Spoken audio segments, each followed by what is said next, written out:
As a sexual abuse survivor, she rejected God's design and wandered far from his path for many years.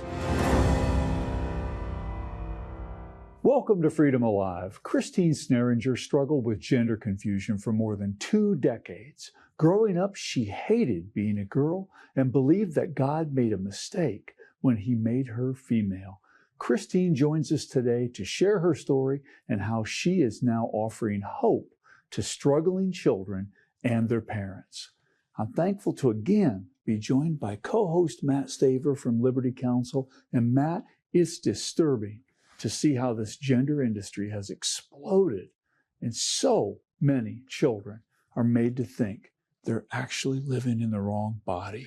Yeah, what we're seeing here is a fraud that's being perpetrated on these children because they're coming to counselors with different kinds of mental health issues. Could be depression, anxiety, could be loneliness, just a question of who they are, could be that they're on some level of the autism spectrum. And they're being told oftentimes more frequently than they should be that, well, you know what your problem is that you're born in the wrong body. So we'll give you puberty blockers, cross-sex hormones, and then we'll have some surgery later on and all will be well. And for that child, and especially for also the parents who are struggling with what's happening in that child at that time, that's a breath of fresh air. That's a welcome news that they can actually get better. But what it does is it doesn't treat the underlying issue. And then later, if they go down this road, as Christine will share, then they not only have these drugs that can harm their bodies, do harm their bodies, can sterilize their bodies, but then they mutilate their bodies with surgery. And the suicide rate increases after that because the underlying mental health problems have never been resolved. In fact, they got worse because they were not addressed. And then they look at what they did to their body. And so Christine's story is one of amazing hope and redemption and counsel about how we should approach this issue from individuals who might be struggling, but also from parents and other friends of those who know individuals who are struggling. Amen. A true story of restoration. But our Freedom Alert is next. Maine healthcare workers deserve justice. Liberty Counsel recently presented oral argument in the district court on behalf of Maine healthcare workers and presented facts why the case should keep moving forward. Governor Janet Mills argues that the case should be dismissed because the state no longer mandates the COVID shot for healthcare employees. Yet the state of Maine already caused illegal harm to them by unlawfully prohibiting the state's hospitals from granting their religious exemptions. The state did so by previously removing religious accommodations from its compulsory immunization law. Governor Mills ordered employers to deny all religious exemptions and ignore the federal employment law known as Title VII that affords employees the right to request reasonable accommodation for their religious beliefs. Governor Mills must be held accountable for ignoring federal law. Please continue to pray for these healthcare heroes.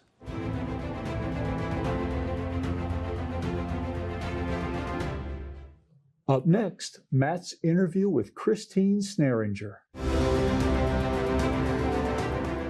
Well, our very special guest is Christine Sneeringer, and she's the director of Worthy Creations. And so welcome to Freedom Alive, Christine. Thank you. And why we're here to talk about God's design for human sexuality, because you are a living example of going through this process that so many people are confronted with today. And you have so much to share to people, and to particularly young people that are questioning, who are they? Are they this or that, or who they are, trying to figure out who they are in this crazy world that we live in. Talk us through your early childhood.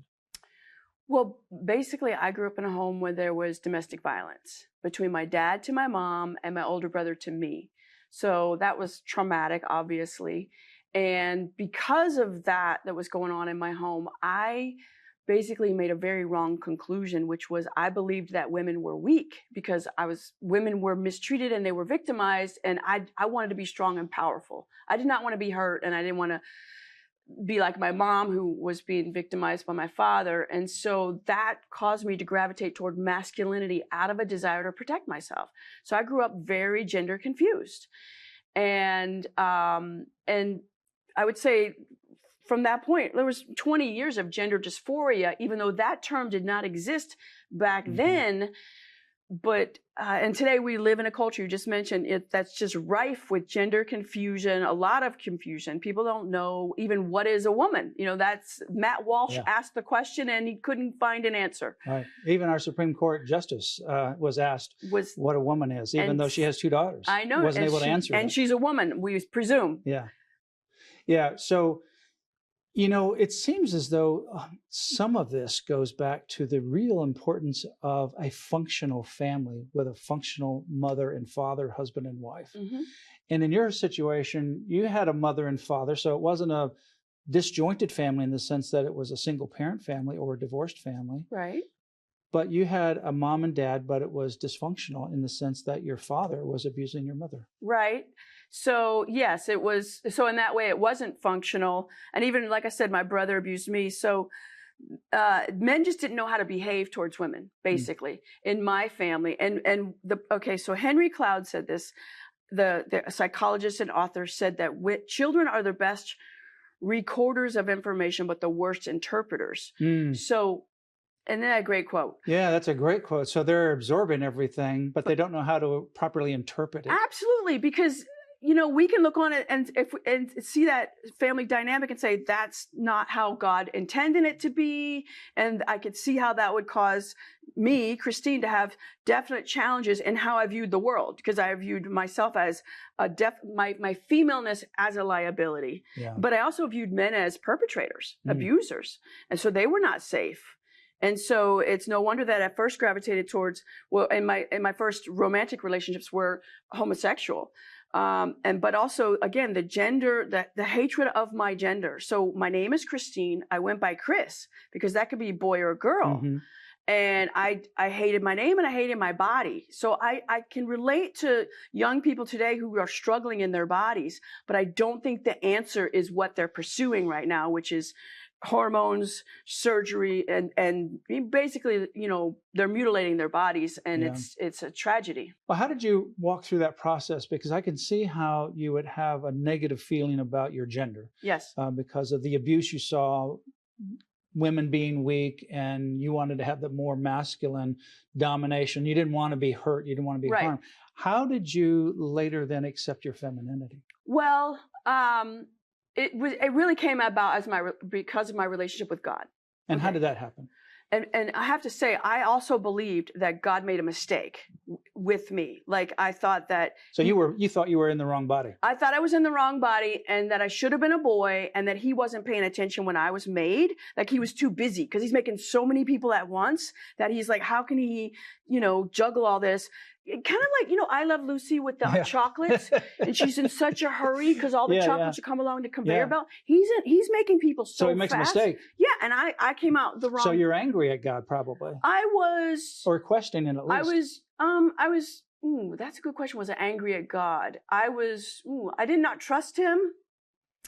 And I was angry at the world, so I don't know. I didn't trust him at all because But you had all these conflicts going on. Oh, a lot of conflict. And so I became a Christian through sports ministry, which is like I wasn't looking for God, and I love that I serve a God who goes looking for lost sheep. He leaves the 99 to go after the one. Yeah. And I'm grateful he came after me. And so through that process, how did you then become a Christian? You saw the love of Christ in others? Well, it was over a time. It was 3 long seasons of me ruining their witness on the softball field. But just be interacting Parents with probably in the stands wondering. Well, I was an adult. I was a young adult, and I was playing softball with these women, and but one of them knew what I was dealing with because I was very butch and masculine. So I said that I went by Chris. I was also called Sir, son, and young man growing up throughout my life because people didn't know I was a girl. I did not look like a girl. Okay. And so this one particular lady on my softball team had played college ball and been around some lesbian athletes and kind of could pick up on that. We call it gaydar. You know, she could kind of tell that, I wonder. But she never said anything. She never confronted me about my sexuality. She just loved me and prayed for me. And I definitely want to, you know, I believe in the power of prayer. We don't always know the result of our prayer. But when my teammates, I didn't know they had complained about me to the coach because of my swearing on the field. because I really was super competitive and wanted to win at all costs. And they were like, Coach, she's cussing in the outfield. And he said, you see that girl, you pray for that girl. And God bless him, because it would have been so easy to say, hey, listen, this is a church team and we're supposed to be a good witness, because we were playing in the city league. So we were the only Christian team. And here they had this total heathen in the outfield that's ruining everything for them. And so they were praying for me. And like I said, this one woman kind of knew what I was dealing with. And I think she was just more strategic in just terms of building a bridge to me and friendship. And through all of this, over about a year and a half is when I was like, wow, I like these people. I want to be like these people in terms of the love they had and the kindness. And I was drawn to God because of their example. And so I became a Christian, but then that doesn't resolve all of my, like my orientation issue or my gender issues. And so with the gender stuff, it was like, you know, in Psalm 139, where it says that God knit me together in my mother's womb. Okay, I will be the first one to admit I don't know anything about sewing or knitting, okay? I mean, I used to think that in the process of me embracing my gender, I would have to give up sports and take up sewing. And I was a little bit like not excited about that, but I realized that's not true. But anyway, the knit me together in my mother's womb implies intentionality. My body, my femaleness was not a genetic roll of the dice. And that it wasn't an accident. It wasn't that God wasn't paying attention. And so I had to reckon with that. And so even though I thought God was wrong and I preferred masculinity and I wished I was a boy, I was willing to acquiesce and say, you're God and I'm not. I'm a female. I'm just going to lean into it. I don't even, it's awkward. I don't like it. I'm just going to go with it and trust that you knew what you were doing, even though I didn't think you did. But over time, I became comfortable in my body. And that's what I wish we could help kids with today, is their mindset about their gender. Instead of saying, oh, you don't feel comfortable in your body? Well, then you might be in the wrong body. Right. I wish we could help them say, no, let's ride through your uncomfortable feelings. Because who was comfortable in puberty? Yeah, nobody. No, nobody. Everyone's got some uncomfortability and they have questions as to who they are. They don't fit in. Absolutely. And so let's help them with those uncomfortable feelings. And because actually before the season that we're in today, the way people dealt with gender dysphoria, you know, years before was called watchful waiting. That's how the medical community dealt with it. They would just pay attention. And because most children, 80 to 90% of children who are uncomfortable in their bodies, by the time they reach adulthood, will have grown out of that. And so if we leave them alone, accept who they were. Yes, they'll accept themselves. They accept that they're born as a man or a woman. Yes, they accept. I always struggle with the word gender because they've co-opted it to mean something else, but they accept their gender. But that means something different now, you know, than what we grew up meaning gender was male or female. Yeah. And so now they've said, oh, gender's fluid. But now what happens instead of that wait and see? Yes. Because you'll have a very small percentage of people who still struggle with that and they don't become comfortable. That's a small number. It is. But if you have that 100% now of that group that's uncomfortable, and 85 to 90% of those would naturally become comfortable, but now they're being pushed down a road. They're fast-tracking them, medicalizing them, and concretizing this new, locking them into a situation that they can't get out of. Well, and I mean, the worst part is when they do the surgeries and they're mutilating their bodies. Yeah. And they can't, that's not reversible. There's a doctor in Miami, and sorry for the language here, but she calls herself Dr. Titus Deletus. And she is a doctor that does this. And she puts on her TikTok about how many top surgeries, double mastectomies, that she is able to do in a week on kids. Oh, wow. It's unbelievable. I didn't realize we could do that because I don't know how she's able to still do that, especially in state of Florida. Because in Florida, it's banned There's to do 18 states that have banned gender transition for minors, like medical transition for minors. What I'm concerned about, for example, is California that have declared themselves a sanctuary state. And they're saying, you know, if you're 12 and over, you can transition in California. If you run away from home, you can transition in California 12 and older without parental consent. But California wants to advertise in these states where, like Florida, where we've banned it for minors, and they want to let children know if they can get to California, we'll help you transition. Without their parents' knowledge. It's unbelievable. Yes, it's heinous. So what we're seeing, though, I think, Christine, is a pendulum shift, I believe, globally, that some, like, for example, the Tavistock Clinic in London Yes, they is closed starting down. to close down. No, the pediatric gender clinic in England, run by the NHS, closed down because the director of it resigned. He said, I cannot be a part of what we're doing to children. Yeah. And then when they did the independent research, they found out that there was no benefit and there was more harm. And so you're starting to see that in some of the European countries. Several European countries. And you see that now that's happening in some states, like Florida is an example of saying no more puberty blockers, cross-sex hormones, or mutilating surgeries on minors. Right. And we need to ban it federally. But the problem is we have institutional capture. Yeah. You've got the political, like the political establishment. Our president is very pro-trans, and so we've got politicians that are pushing this. You've got the medical community pushing this, education, because it's infiltrated into schools, and universities. Even in the kindergarten through 12th grade. 100%. It's little children being very confused, and they do not have the critical thinking skills to push back against this ideology. So for parents or people who have grandchildren or just friends that are working, we'll just talk about somebody in the minor, who's a minor. Okay. But it could be anybody that have friends who are struggling with their identity. Sure. How would you counsel them? So first, we need education. Parents need to get educated, because the prevailing thought of the day, which is transition, is not helpful. And we need to put the brakes on that. And we need to go back. We need to go back to watchful waiting. And we need to, because you mentioned earlier, mental health issues. They're not treating the underlying mental health conditions like autism or depression, things like that. So, but first thing, and get the kids off social media.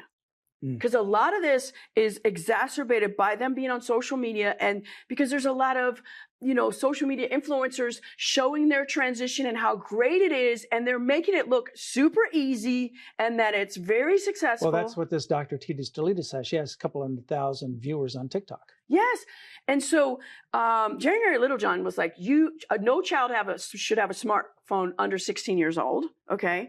I don't know if you've heard of Erin Friday. She's in California. Her daughter was transitioning. She took the phone away.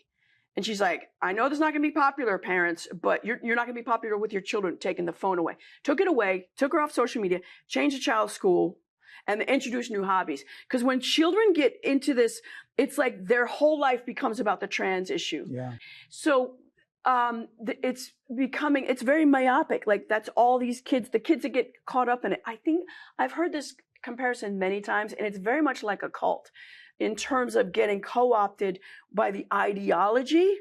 And so I would say parents need to get educated. I would monitor social media, depending on the age of the child, definitely monitor, and whether or not a child should have children should not be on the internet without any supervision. Yeah. I think COVID was a difficult season because so many kids were home online, and they were isolated.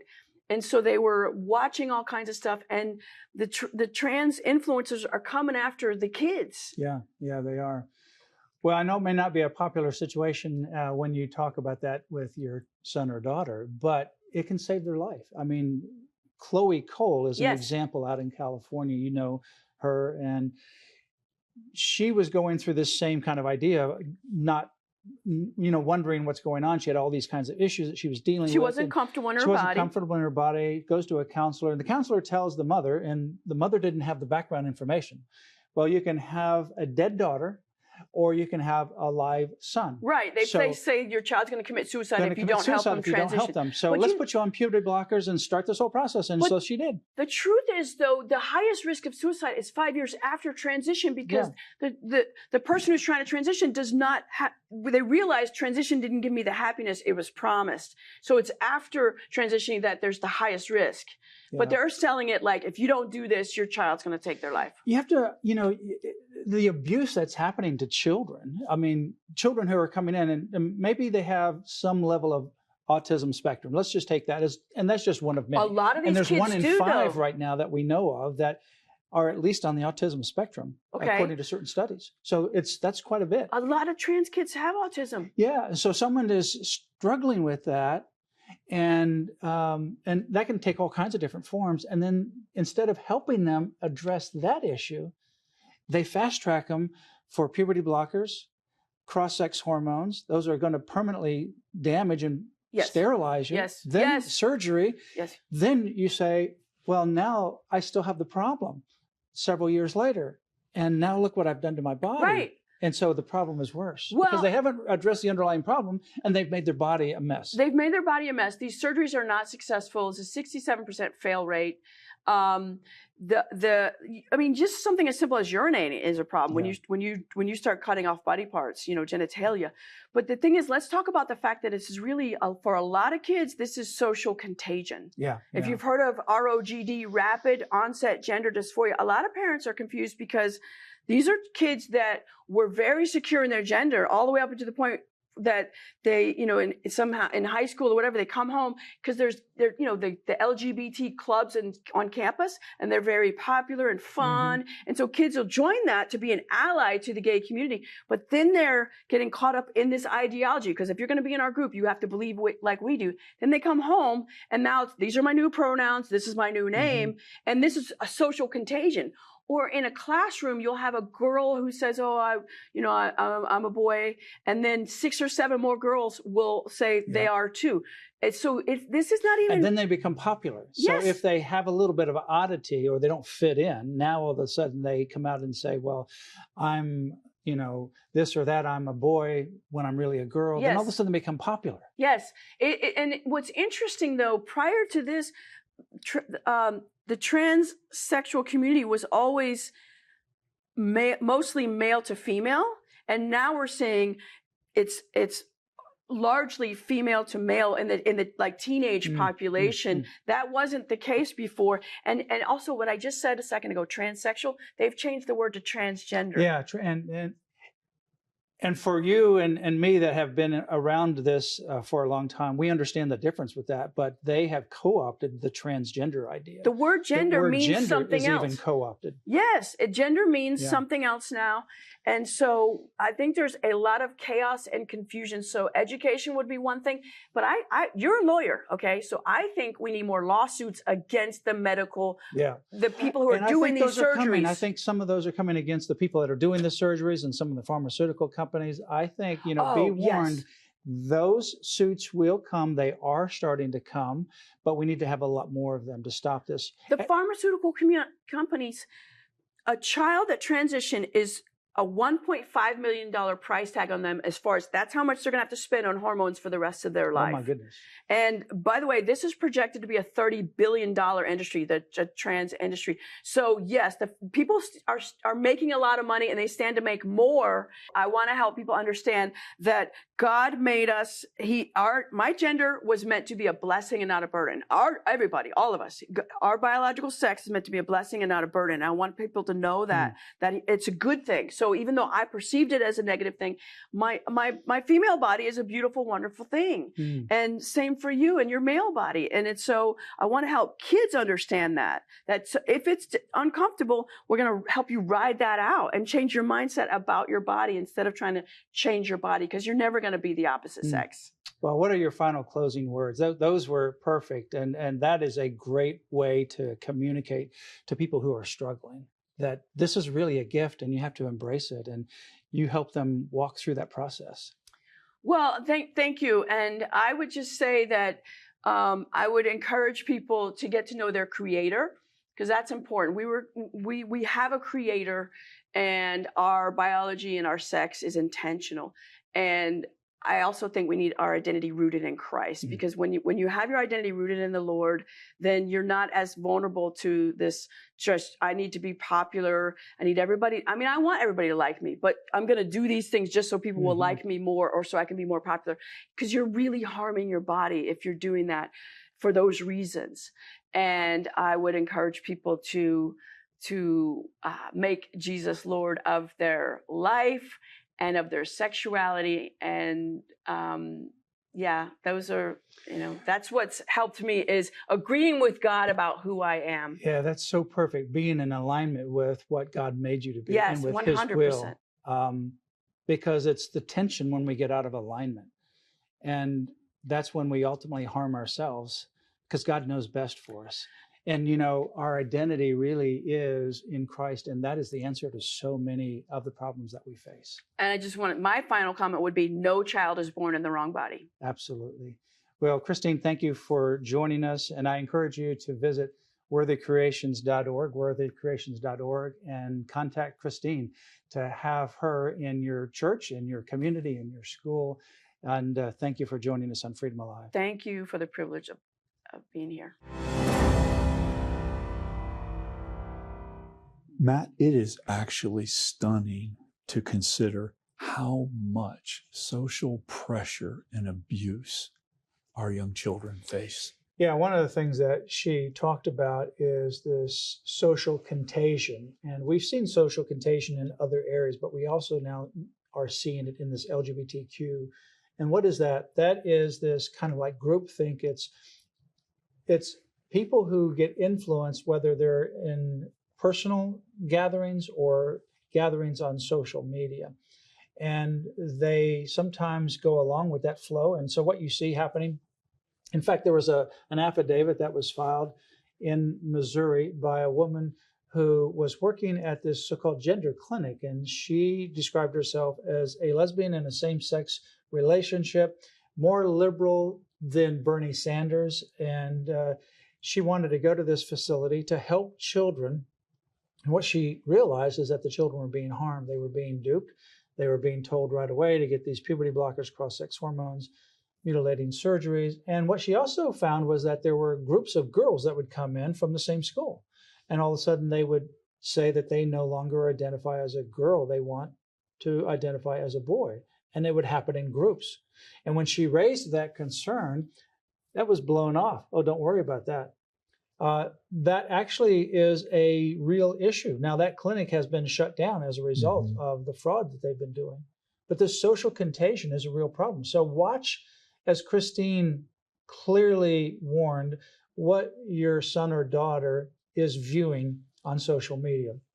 And you might have to take some drastic actions to take away that smartphone, or to at least monitor or limit some of that social media, because there's a community out there that has lots of propaganda, makes it look like it's all great to do this kind of puberty blockers, cross-sex hormones, and surgery, and all will be well, and that it's cool.